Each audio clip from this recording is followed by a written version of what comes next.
Okay, so hello everybody and welcome to the winter launch party for Chestnut Review. I'm so excited to see everybody here, and I think this has been a really great issue. So I was really pleased to see that a lot of our contributors signed up to be here today. Thank you to our editors and our readers, especially the people who came. It's really great to see your smiling faces, so I really appreciate that. Yeah. So the way this works is basically, it's really low stress. You're going to present your piece. If it's an art piece, I'll share my screen. While you present, I'll drop the link in chat for people who want to follow along with something that's written. If it's an art piece, I'll share my screen so you can take a look at it and you're free to read your artist statement or, just talk about the piece a little bit. So after that, if you hear anything you like or you want to put comments, please feel free to use our chat and react to some of the other wonderful artists that are in Chestnut Review. When everybody's finished reading, we usually have like a kind of like a salon. So if you have questions about someone's process or about their piece, or there's something that you want to say to them, that's totally fine. You can just unmute and ask them or tell them whatever it is that you want to say. We like to really bring people into conversation with each other because we feel like that's a great way for people to get to know each other and to sort of talk more about some of the weird coincidences of putting this work together. Like, we don't theme our issues, but often there's a lot of really cool stuff that happens, and we can draw these connections or make some friends. So without further ado, our first piece is by Ginley Germain. Yeah, and it is called How It Began.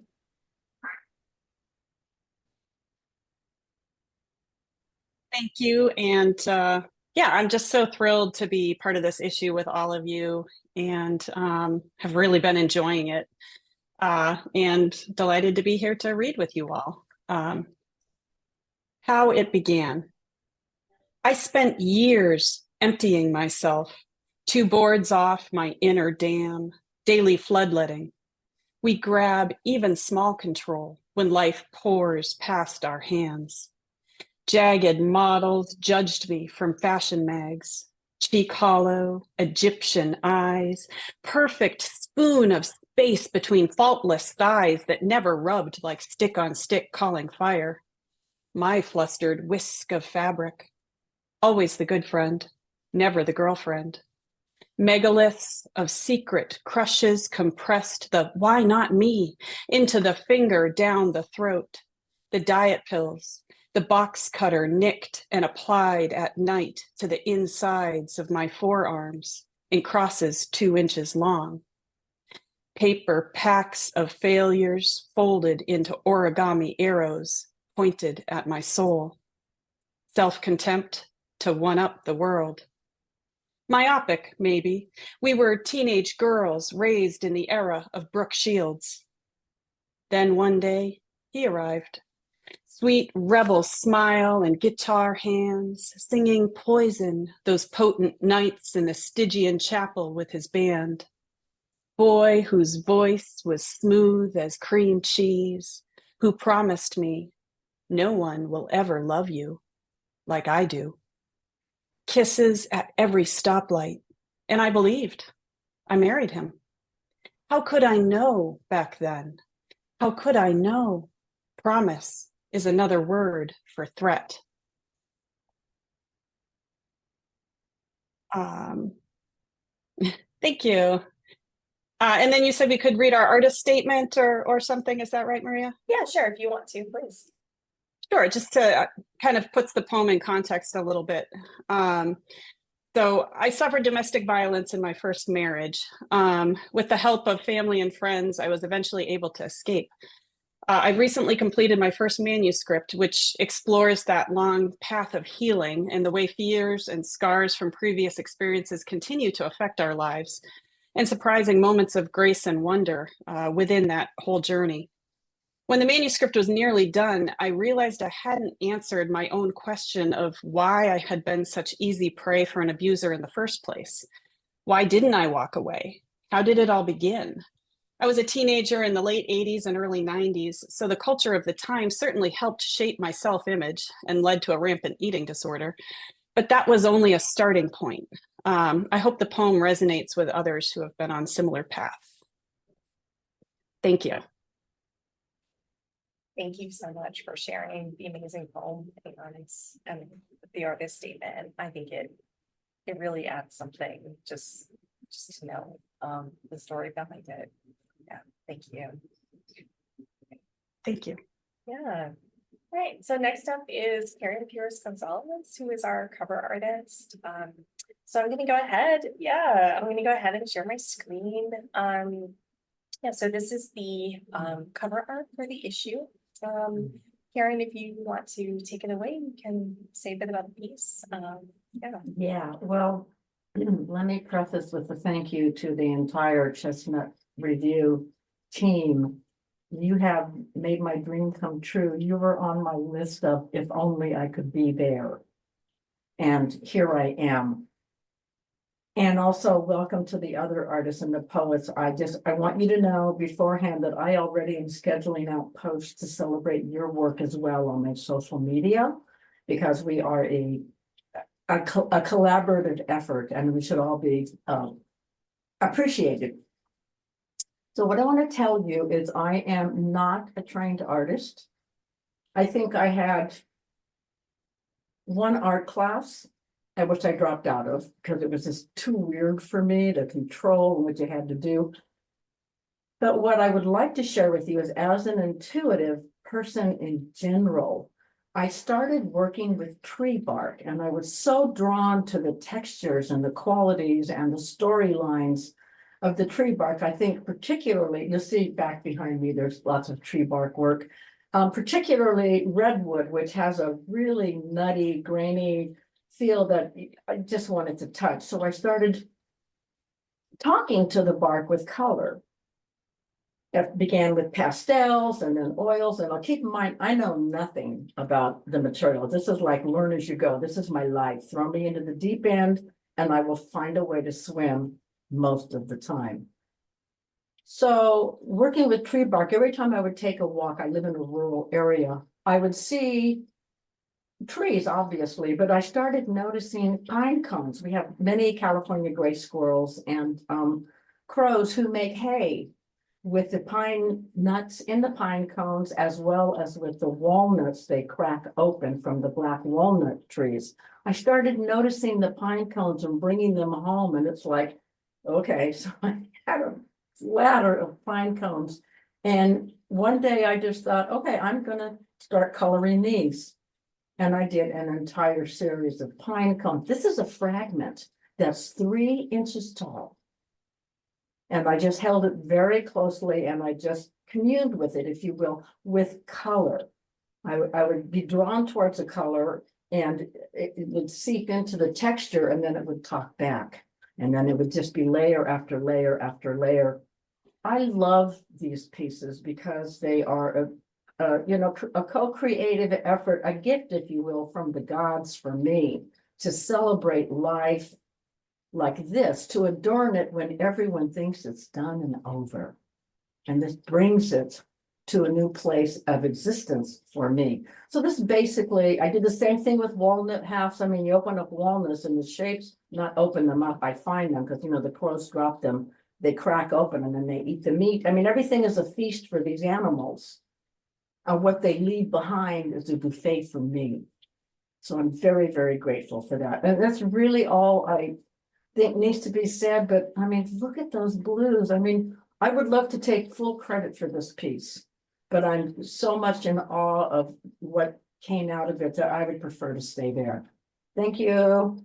And man, the cover. Okay, I just want to say, the cover. Hello. Okay, thank you. Thank you, Karen. Yeah, it's just an amazing cover. It's so different. And I love hearing about your intuitive process. I mean, I think that's like, just throw me in and I'll swim like that. That's beautiful. And I think that's something that really resonates with our mission as stubborn artists. Throw me into something and, I'll find a way to thrive. That's great. Thank you. All right, so next up we have trigger warning by Caitlin Hunter. Hi, can you all hear me? Yes. Okay, perfect. I always have to be iffy because I have a work and a personal laptop. So when I switch between the two, sometimes my monitor doesn't transfer over seamlessly, but we pivot in the time of Zoom, right? But hi, everyone, I'm Caitlin. I'm so honored to be in community and in conversation with such amazing talent. I'm also incredibly appreciative to Chestnut Review for featuring my work. It's truly been a wonderful opportunity and I feel so blessed. So I'm going to read my flash nonfiction piece, Trigger Warning.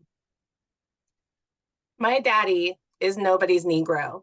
He always kept a rifle by his bedside as a reminder to anyone who questioned that. My mama, the anti-gun enthusiast, said it scared her, but he ignored her pleas to keep it away from her view. Women worry, men protect. That was the dogma that he lived by. Rules of the Wild West and some shit on reruns of Tombstone and History Channel episodes on the OK Corral. I only saw Daddy use that gun twice. The first time it happened when I was 11. In a brown cottage tucked behind a cascading wall of honeysuckle and oak trees, we lived on the edge of 10 acres, a refuge for seasonal songbirds, abandoned pets, and a family of skunks. On warm nights, a red fox and a barn owl took turns serenading us from our back porch. Every spring, pregnant deer made beds of grass behind the trees to prepare for impending fawns. My favorite moments were walking home down the mile-long dirt road from the bus stop, seeing what creatures I might spot. One day, I heard a loud popping of fireworks through the trees. Daddy was shooting empty canisters of cleaning products lined out on a stump. He slid my backpack strap from my shoulder and exchanged it for his rifle. Look into the scope and aim, he told me, pointing to the Windex bottle. As I lifted my arm, the hard metal felt heavy in my hands. He adjusted the butt of the gun into the crook of my shoulder. Deep breath, he told me. Keep both eyes open. I squeezed the trigger and the gun kicked into my shoulder socket, pushing me backwards. As the plastic Windex bottle fell, my body trembled. The power of the gun shook me. I understood why Mama was afraid. I'm so proud of you, Daddy said, patting me on the shoulder. That's my baby girl, he said as he went to retrieve and replace the bottle. Again. The second time he used that gun happened a few years later when a white man joined us for dinner. The white man had one of those old family names from the county. He sat at the head of our dining room table, grabbing a chicken leg, spooning mashed potatoes onto his plate. You got yourself a fine home here, Chuck, he said to Daddy. No one called Daddy Chuck, not even Mama. The white man winked at Mama and continued to stuff his face. I didn't see Daddy's balled up fists under the table. I didn't see Mama shuffle uncontrollably in her seat. To a teenager, this man was a guest in our home. This man was just white. When he finished his meal and stood up to leave, Daddy never shook his hand. Daddy smiled, gestured towards the door, and waved the man's car goodbye just the same. Real polite, just like he taught me. When the man's car drove down the winding dirt road, Daddy walked away from the window. He poured a glass of wine and TiVoed John Wayne. At 3 a.m., lights shone into my bedroom from the road. Perhaps someone is lost, I thought, sliding from my bed to get a closer look. I opened the bedroom door to find Daddy naked in the hallway behind the front door. He must have heard the approaching car too. Standing with his rifle cocked in hand, he silently gestured his finger to his lip and motioned for me to hold the doorknob. He whispered, "If I don't come back, wake up your mother and hide." He held 3 fingers up and counted 3, 2, 1. I opened the door and he pushed me behind it. The crackling of the gun in the air echoed. The explosion of bullets morphed into reverberations of lightning as they danced through the leaves of the trees. The car lights retreated back from where they came, and Daddy came back inside. His sweaty skin glistened in the shadows. His skin, a beautiful deep onyx blue. The next morning, Daddy made us pancakes. He flipped a stack onto a plate and held it out to me. That was Clan that had been at our house last night. He handed me the syrup and some butter. Don't tell your mother. Better eat up and get ready for school. He kissed my forehead and then sat at the table, staring out the window. He smiled. Looks like the bluebirds are back. Thank you.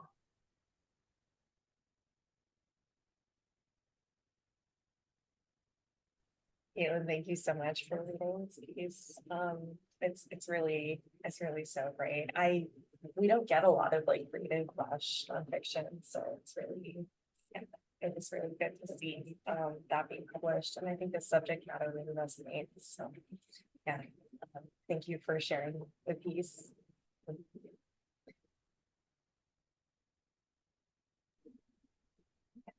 All right, so we have another artist, Brittany Walston. I don't know if she could be here today, but anyway, her piece is like too big to present fully, so I opened it in a different tab.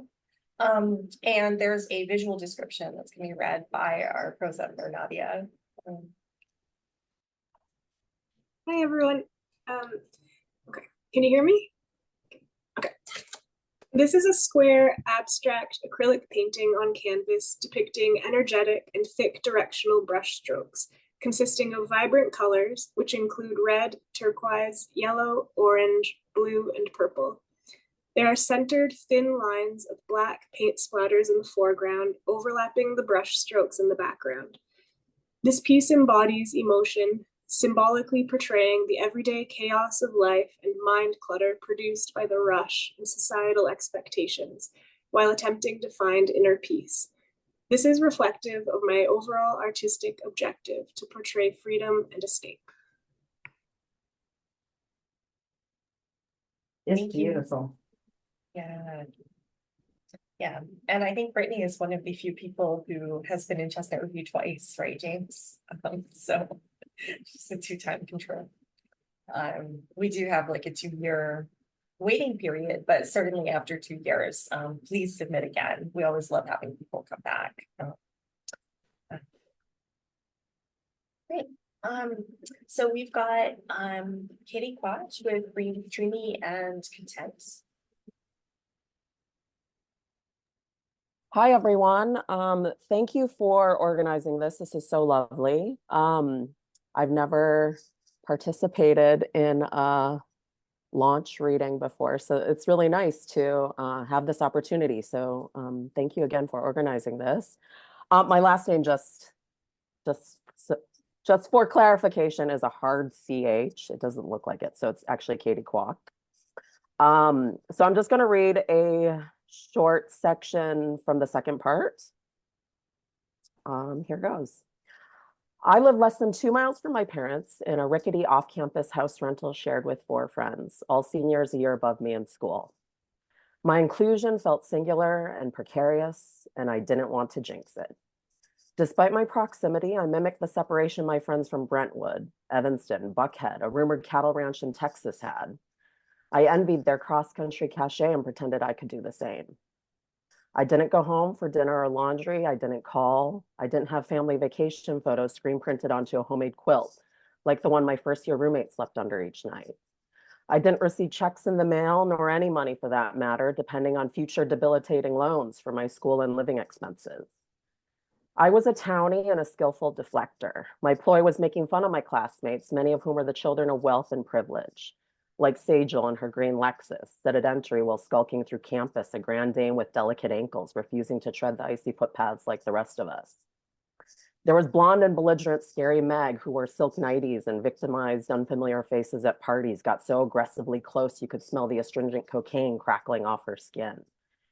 There were the dreadlocked white boys from Horace Mann and Fieldston. Truthfully, only 2 had dreads, one in fact was losing hair, but all spoke in affected vernacular. Punctuating their sentences with yo, yo, yo, and dog. They called weed ganja. They were Black appropriators with penthouse addresses in Chelsea and the Upper East Side. Dreadlocked or not, each felt alike in their offensiveness. And that's my piece. That's my reading. Thank you. Thank you, Katie. I'm so sorry about the last name thing. I was like, oh my gosh, but yeah. No, that's all right. Really, yeah. Yeah. I love this piece. Everybody should read the rest of this. That's also why we have the links We also have a really nice PDF version if you want to just read it like issue. But I definitely suggest checking out the longer pieces. They're really great. So next we've got Sahara Sudi with Hot Girl Prayer. All right, Sahara, take it away. Hi. Oh, sorry, I was like the first time I'm speaking today. Thank you guys so much for one, giving this poem a home, and two, it's just also really nice to be in a space that sort of like welcomes this sort of share and like holding. So thank you guys for that. This poem really just came out of me trying to preserve my angst while going through an MFA, just because they really hate that. So once again, thank you again. So I'll begin the reading. Hot Girl Prayer. 2 tattoos later and foolish enough to find romance even in the stench of dead dog rotting in the yellow heat, the palm leaf hugging our reprieve. You say tonight was fun, even if tomorrow makes us pay it forward. And isn't this joy at some point? You must settle for derivatives and dupes, mania in place of a toddler's wonder, cortisol rigged to feed the carnal. Go on, find the shiny shrapnel while looking for the little girl in worn family photos. Don't think too much about why men love the jaded look of our eyes. The closest we get to undiluted delight, maybe an orgasm or a new high. Listen, we're almost home now. The feeling returns to my gums, numbed by drugs cut with cornstarch, and thankfully, nothing capable of killing us. Sorry. It took me too long to realize God had been cast in a role with no lines, all lonely mouth and leering eyes. Thank you.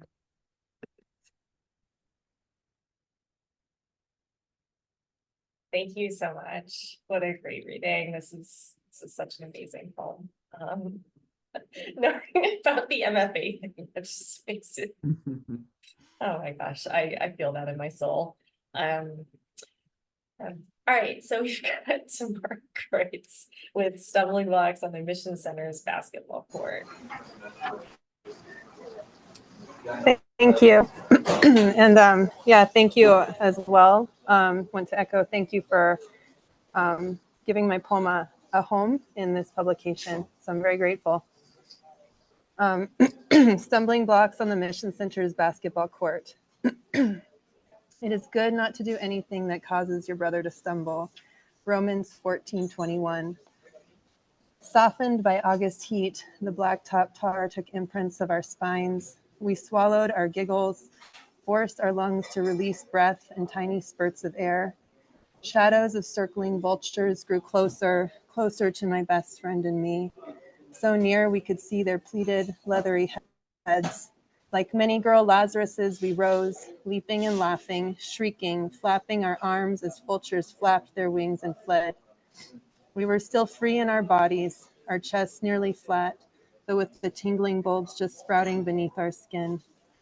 We didn't know our missionary mothers watched us play, ticking off days until we'd need to be covered in tops too baggy for our frames, or that they'd say we couldn't lie on the blacktop anymore with our arms outspread.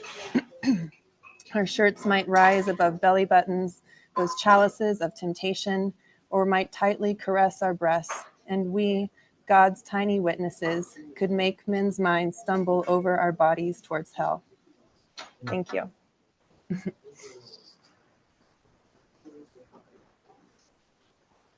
Thank you so much. Such a wonderful poem. I think is this the one that's in our Tales from the Queue this time around? Yeah, so we have a feature in the PDF, Tales from the Queue, which is two of our readers discussing like some of the pieces that have been chosen. So I definitely encourage you to take a look at that. And then yeah, so this one was written by our reader Paul Bluestein about tomorrow's poem. If you get a chance, it's in the PDF, but it's not in the online links. Great. So next up, we've got Santiago Marquez Ramos with After Image. Hello, hello. Can you hear me? Awesome. So I'm Santiago. Thank you for this lovely event and for publishing such amazing pieces. I struggle to find what to read of this piece, mostly because it oscillates between second person present to third person past, and the transitions are very weird if you're hearing them. Um, so I'll be reading a little section towards the beginning of the piece, that is more very lyrical and descriptive. But it's kind of in the middle, so you might not have any idea what's happening. So hopefully you can read the rest of the piece and find out. But I guess to give a little bit of background um, to this, this started off as the idea of how we experience reality through our senses and what would happen if we slowly lost that connection to reality, to how we experience and create reality. So what would happen if we slowly lost our senses? And I slowly over a couple of years created a story around that. It took me a while because I had no idea where to take it.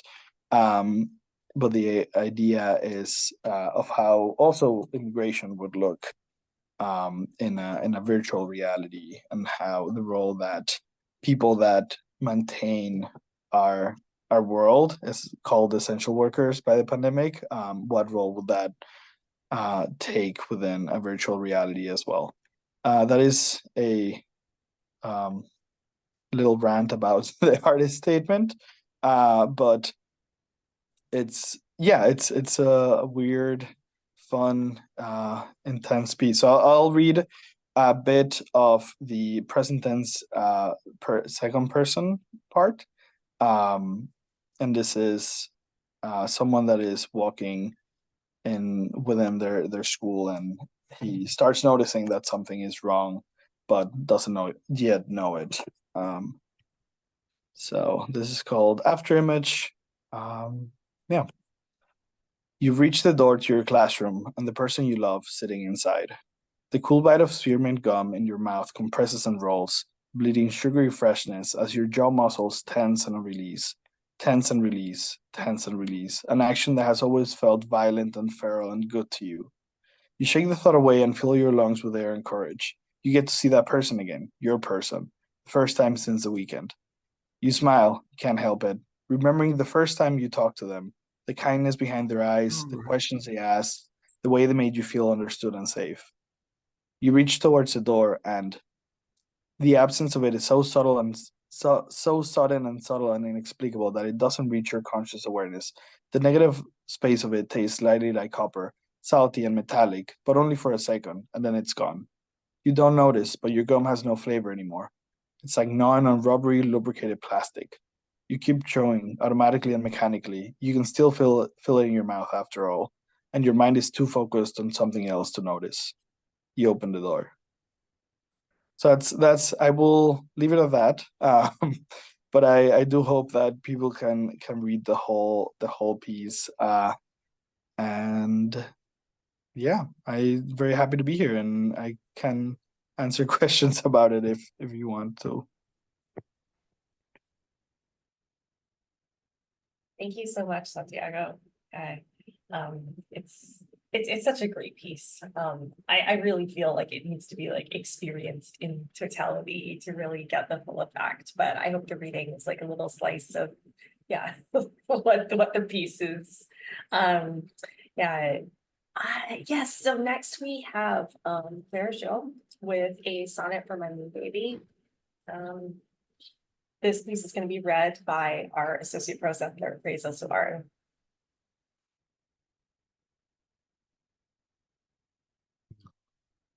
Hi everyone. Can you hear me? Okay. So I'll be reading a sonnet for my moon baby. Should I read the active statement first?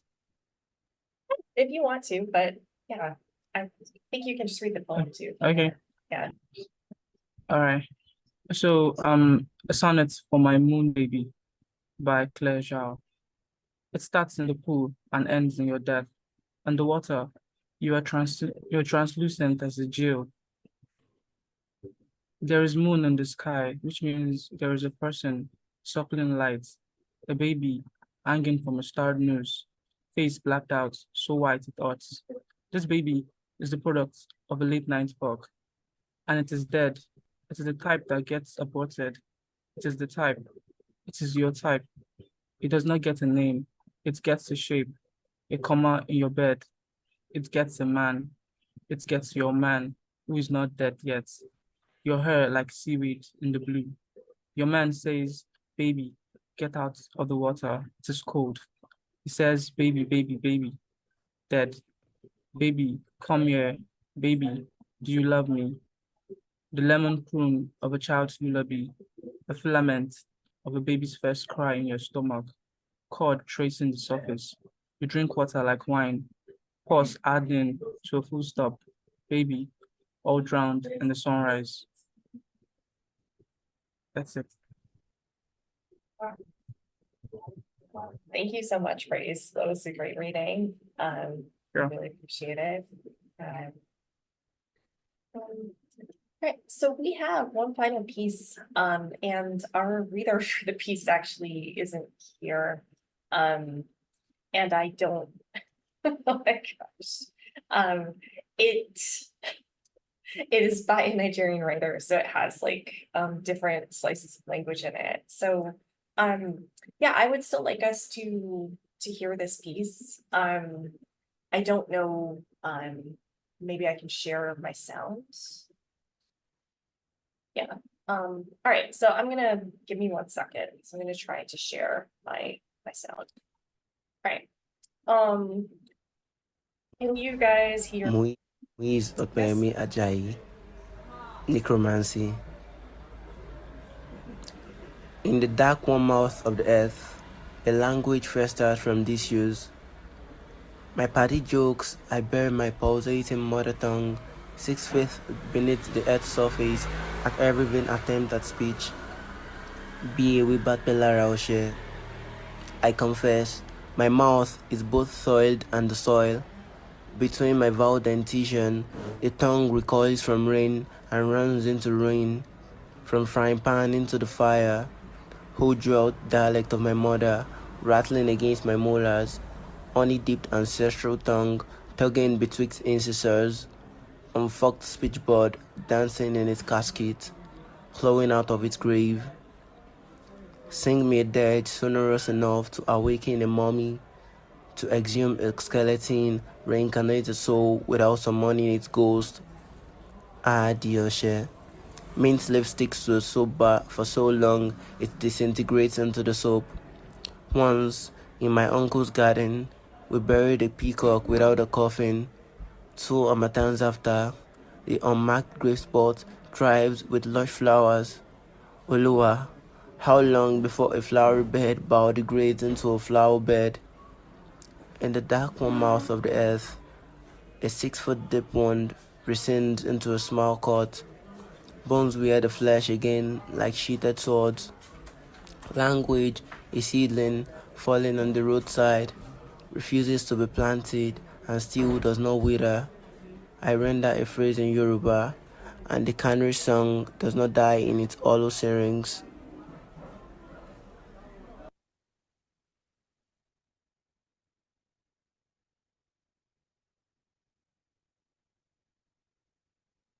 Yeah, no, that worked out great. Thank you for your patience. Yeah, I think Moose, he emailed me about time zones and things, so I did email him, but yeah, he must not have seen it in time, which is really too bad. Yeah. All right, so that is our reading. Again, we've got a whole issue. We've got some other wonderful visual art and other things that were not presented today. But yeah, thank you so much. Now we're gonna move into the second part of this, so no pressure. It's just to, you know, kind of react, ask questions, talk a little bit more about things. So I can kind of model and start off. And also, our staff is here. So if you would prefer, you can ask a question to some of the staff, our EIC is here, and we've got prose and editors and readers. We've got me, we have poetry readers here, so yeah. Yeah.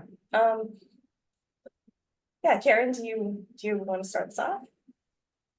This was remarkable. This is a remarkable event, and the words that were spoken today, oh my God, I was a sponge, and I can tell I'm going to keep sponging them in, because the imagery, the intent, the compositions were songs from very deep places, and I loved it. So I mean, I just admired everyone's work, and I found in each piece I wanted to say, oh God, I wish I had written that line.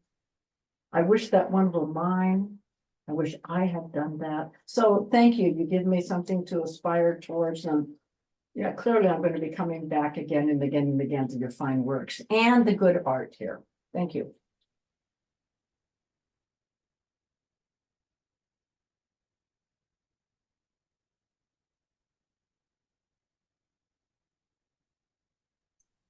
I have a question for Katie.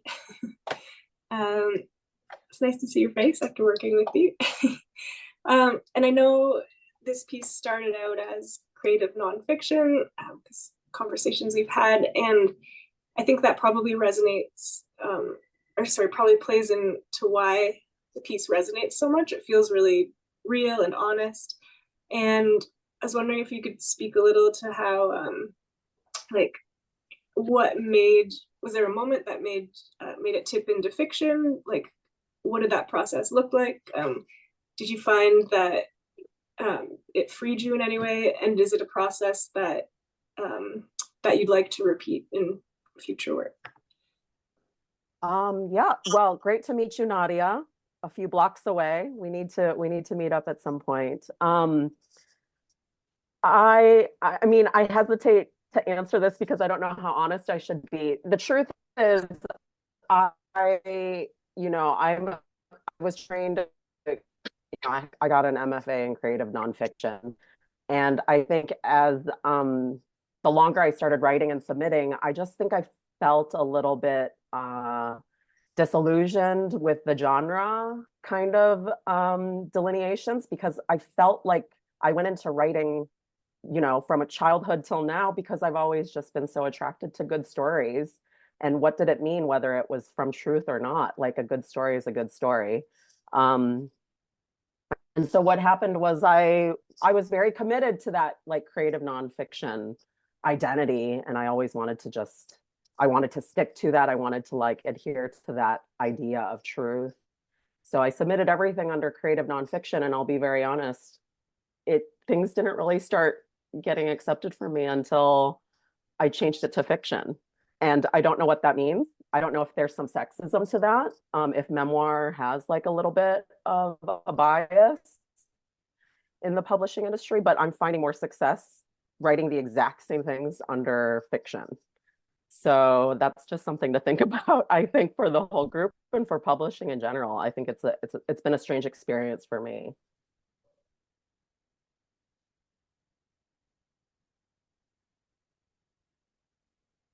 Thank you for sharing, Keith. It's really interesting. Like, I think there's other people who write, kind of like CNF-y things that are portrayed as fiction. But yeah, I wonder if maybe it's something about the craft or like the way that we expect narratives to go, that they're just so, this is a memoir. But yeah, that's really interesting. Thank you. Summer, were you going to say something? Because I think you unmuted. I don't want to put you on the spot though. Oh, no. It's hard to put me on the spot. I'm like really obnoxious. Thank God we're like muted on Zoom. But I was just gonna echo Karen's point. Like, there was something so cohesive reading this issue together, even though we were all writing maybe towards different things, but certainly from the same sort of underbelly of just emotion and affect. And so yeah, I just really wanted to thank everybody. I loved everyone's piece, and that like rarely happens for me, but like, yeah, the whole issue was just bangers. So Louise, I have a question for you because, I really resonate with your artist statement. I'm a Korean adoptee, so people expect me to know Korean, and I've like had a real struggle learning it, which is kind of crazy, but I just have like this emotional block around, oh, you should know this better, you should get this. So your poem really spoke to me because, yeah, it's like the effects of colonization and like the after effects of like putting English first, and having it be like so important. And then there's this beautiful, like this poem is a beautiful homage to the pathways of language and the pathways of heritage. So it really, really spoke to me. Can you tell us a little bit more about the impulse behind the poem and how you decided to put in the phrases in Yoruba that you did? Because I think with your reading, it was so evocative. It was really powerful. Okay, thank you so much. Good evening or afternoon, whatever the time says on your side. So, first, I would say thank you so much to the team of readers and editors for selecting my poem to be part of this really stellar issue. Always wanted to be in Chestnut. And yes, on the poem, okay, so I kind of have like this couple of language poems on identity and all of that. So I think yeah. So for the language thing, I think one of the things that really caused it for me was aside the colonization and everything. So my elder sisters, I grew up with my elder sisters and more of my the feminine side. So they were all in school and all of that. So they all spoke English to me while growing up. I mean, everyone around me everyone spoke Yoruba and English, but they never spoke English to me. They never spoke Yoruba to me, rather. So they all spoke English, and naturally, that was what I grew up responding to, and it just became like that. So I grew up later, and I found, oh wow, okay, I understand this, I understand this, yes, but I can't really speak it. So my mother speaks now my mother speaks Yoruba to me and I'm responding in English. So our conversation is kind of like multilingual. So for that. And then the poem particularly, let's say the immediate thing that made me write it, like the immediate inspiration kind of what was this workshop. I wrote it in this workshop with Tolu Adbelusi in the Undertow program. So I felt like I documented that experience of my friend telling me I spoke Yoruba like I was burying it alive. I wrote a poem on it which is published in 2035 Africa. Yeah, so but she read the poem and said well, there was something more I had not said about it. It was a very short poem. And I was kind of reluctant, like, why write a poem twice? But then I'm really glad I did. Yeah, so for the for how adding Yoruba to the poem, like the phrases, the phrases. So I think I should say I got influenced kind of by some multilingual authors that I've read rather Safia Ililo for one, and then Jeremiah O Adbakin. Like I don't know if anyone is not reading him, like you really should check him out. So there is a poem on Kenyan Review. I think Jericho him now. I'm not sure. I can't remember if that's the poem. So this kind of echoing like the two Yoruba phrases I use are actually it's actually one phrase. So I just broke it into two. Be away back because it kind of tied the whole piece together for me. It was that thing that tied the whole piece. So be away back is a part of the phrase. Then no add the or share, like add the or share it's all translates to if the mint leaf stays long enough on the stove bar, is sticks to the soap bar, it becomes part of the soap. So that's virtually it. So I just felt it tied the whole idea together. So I don't know. Thank you. And yes, thank you so much. Thank you. No, thank you. That was great. Um,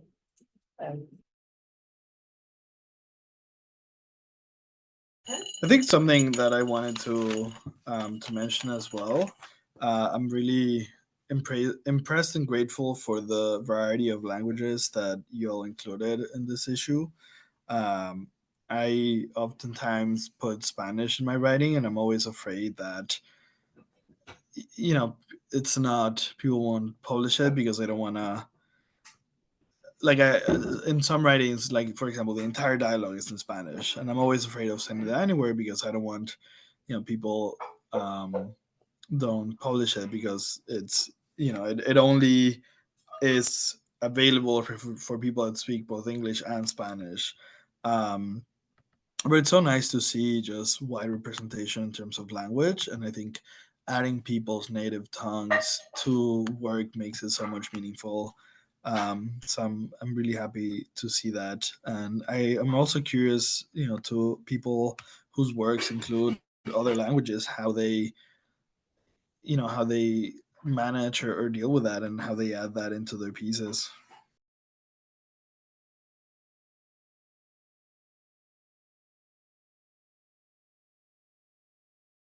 yeah, I definitely, I think editorially, like, and people can correct me if I'm wrong, but like as editors and readers, I think we're really excited to see that. Like, we don't want to see kind of self-tokenizing, right? Like, we don't want it to just be like, okay, I'm putting this in because I think that, it's going to up my publication chances, but we're looking for authentic and real representations of things, even if that means that it's less accessible to a quote unquote mainstream audience, right? I mean, these days, people can use the Google, they can, I mean, like for me, for instance, with Moose's poem, I mean, I think that the language can kind of stand on its own. And if it can't, then that's totally fine. Like, I know this a lot more, this is really dumb, but like, no, like I know this a lot more, like TV shows are just including dialogue in Spanish now, because there's an acknowledgement now that like the US has a large Hispanic speaking population, and also that like Spanish is usually the language that we learn in school. So, okay, maybe you weren't fluent in Spanish after you took high school Spanish, but like, you can probably just manage a few words here and there. So I think that, yeah, I would definitely not shy away from doing what's authentic to you. And I think that there are markets and places out there that are really hungry for that. But you guys can feel free to jump in and contradict me if I'm just speaking at my ass here. Can I make a comment about that? I find, so back it up. I'm an anthropological linguist, right? So I appreciate language, vowels and consonants. In this poem in particular, and in so many others, the beauty of the way the alphabet comes together has a certain melodic quality to it that I don't really need to even know what the translation is, because there's something baseline lyrical about the phrases that, no pun intended, that speaks volumes. So I think even as a visual audio element that is read silently, it is very effective, and it's an introduction to a beauty that I might not otherwise know about. That's what I want to say. Thank you.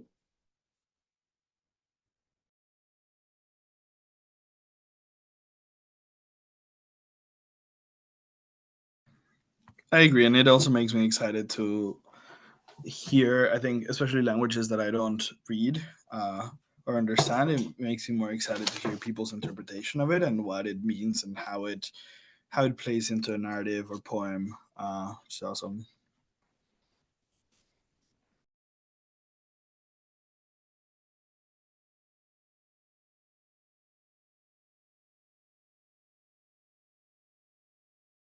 right, does anyone have other questions, comments, thoughts? I wanted to say one more thing.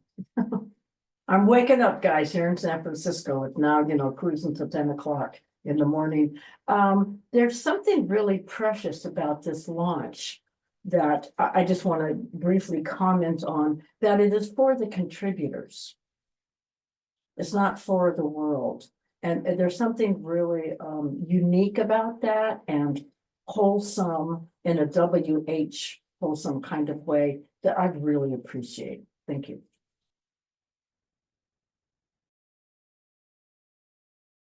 I agree. I think what you do in fostering the sense of community, like among the writers. I mean, hearing all you guys and seeing your visual art in person read it and seeing your faces connected with the poem and like being able to be part of it.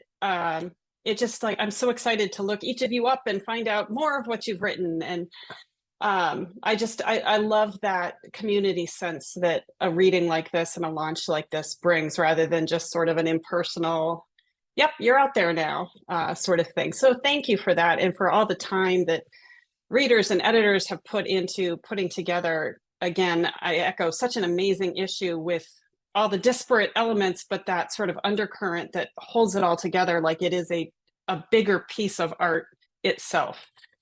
So thank you.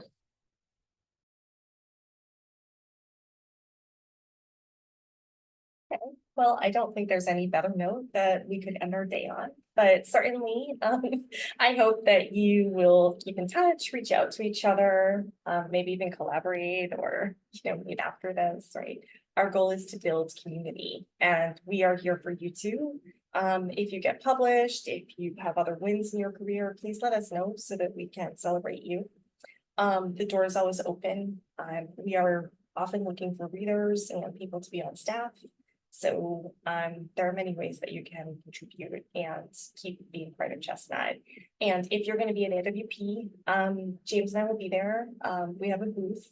So please look us up and come say hi. That would be amazing. All right. Thank you so much. Oh, Claire, congratulations. We had no idea it was your first pub. We always love being an artist or author's first publication. So yeah, I think that is truly special. Yeah. All right, everybody. Have a great weekend. Thank you so much for spending your time with us. Thank you for your work and your words and your kind attention. This video will be recorded and it will go up on our site at some point. Please keep sharing, keep celebrating, and have a great day. All right, thank you.